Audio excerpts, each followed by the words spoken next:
Hi everyone, welcome back to my channel. If you're new here, my name is Louise and I just started a channel called Dress to Honor. So I talk about fashion, life and faith. If you're interested, I have more videos on my channel. But in this video, we are going to be talking about corporate wear. And I wanted to make this video for those of you who are in corporate jobs and you find it hard to dress for work.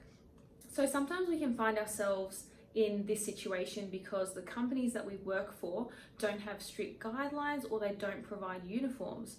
So this leaves a lot of the guesswork up to us into figuring out what is modest, because after all, we do represent a company and not ourselves.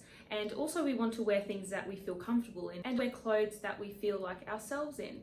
So this can be a very tricky thing, and I think that a lot of us end up just wearing boring and bland clothes because in the end we don't know what to wear, right? So that's why I would love to clarify this for you so you'll be moving in the right direction and you are confident when it comes to experimenting. So here are some tips that will help you keep looking professional. The first one is wearing closed-in shoes. I know that times are changing, the trends are changing, where it's becoming more and more appropriate to wear open-toe shoes. I think this can be quite nice as a part of a corporate look, but I actually recommend you to stay with your closed-in shoes. Why? Because when we do have open-toe shoes, we do have to make sure then that our pedicure is looking really nice and that our nail polish isn't chipped. And they're all extra details that we might not have time to check, right? So I would say that now when you're focusing on elevating your corporate look, I would just suggest to you, just stick to closed-in shoes, because then that way you will always look polished. Just make sure obviously that your shoes don't look like they're worn out or anything, but once that is checked, then you are good to go. Another tip would be to have a blazer on hand that you can use any day that you need it. So make sure that it's either beige or black, like in a neutral color. That way, for example, if you're in the office and you're feeling a little bit cold, you can just slip that on and that will instantly elevate your corporate look.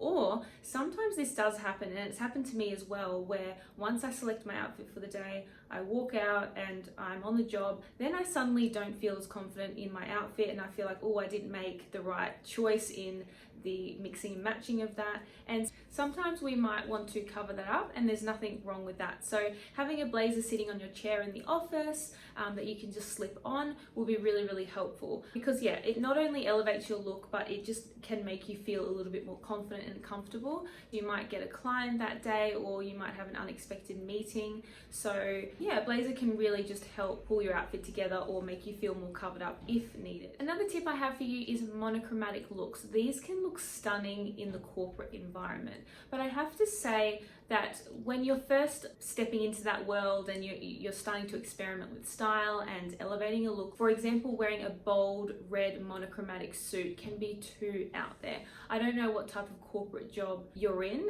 Sometimes you definitely can get away with that, but you probably won't find in most jobs that people are walking around in red, for example, top to toe. I don't want to take monochromatic looks completely off the chart for you, because I still recommend them. They can still look stunning, but again, stick to neutral colors, just like your blazer. So beige, black, maybe a soft white can work. These can all look just as stunning, and you can always elevate that with jewelry or something like that. But for now, I just recommend staying away from the bold colors like red, yellow, because that might be a little bit too overpowering. Okay, so the next thing I wanted to talk about is hair. Obviously, we need to make sure that this is looking clean and not greasy or dirty or anything like that. But that's not really what I wanted to talk about in detail, but I just wanted to put that out there first and foremost. We need to obviously make sure that that's all clean and kept.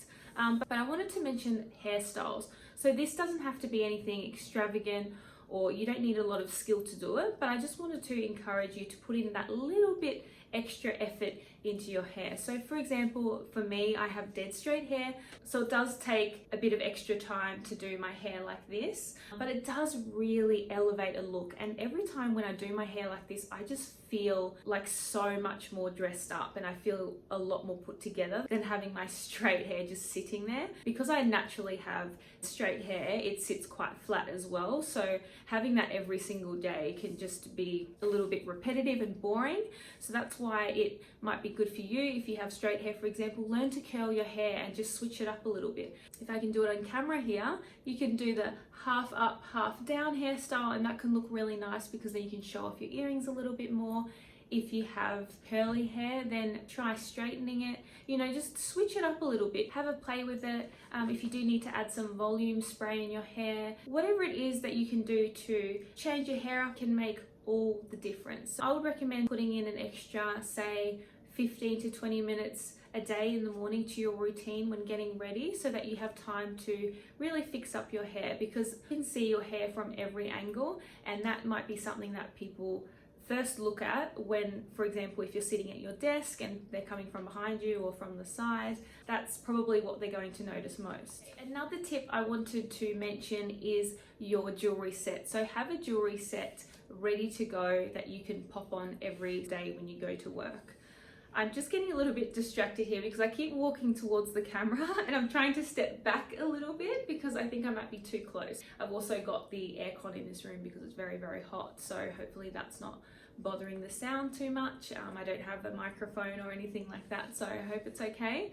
But anyway, back on track. So jewelry. This is really important to have, and again can elevate your look, because it's just those little details that you might think are not necessary, but they are actually necessary. If you're more into gold or silver, whichever one it is, have a set that's ready to go. So a watch, a bracelet, and a pair of earrings, and then depending on what rings you have. If I have my, I've got my wedding rings on here, then most oftentimes I don't have anything here. I just have like a bracelet.